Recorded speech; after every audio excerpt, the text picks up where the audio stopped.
राम महादेव. बोला मुंबई, काय खबर बा? आज तुम्ही इकडे काही नसावं. प्रभू, आमचं येथे येण्याचं प्रयोजन तुम्ही जाणताच.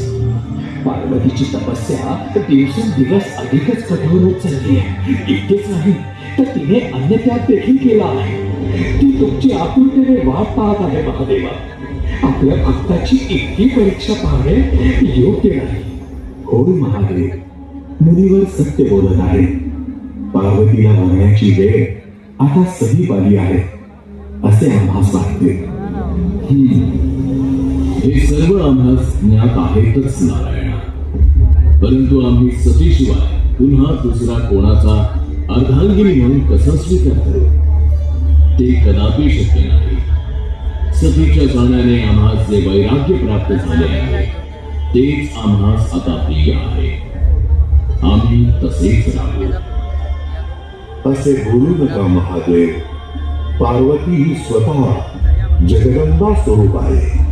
तुम्ही एकत्र येऊन तर या प्रकृतीला पूर्णत्व येणार आहे. आणि आम्ही स्वतः तारकासुराला वर दिला आहे की तुला मुक्ती ही भगवान शंकर आणि माता पार्वती यांच्या प्रथम पुत्राकरवेच मिळेल. त्यासाठी तरी तुम्हास पार्वतीशी विवाह करणे अनिवार्य राहील. आपण मला धर्मसंकटात अडकवून पाहत आहात ब्रह्मदेव. धर्मसंकट नाही देवादिदेव, पण तारकासुराचा वाढता म्हणतपणा रोखून सृष्टीच्या कल्याणासाठी आपण पार्वतीला स्वीकारावंच लागेल. ठीक आहे, परंतु पार्वतीच्या कठोर तपश्चर्येची परीक्षा तर घ्यावीच लागेल. त्यासाठी सप्तर्षींना पाचारण करावे. तिची कठोर परीक्षा घ्यावी.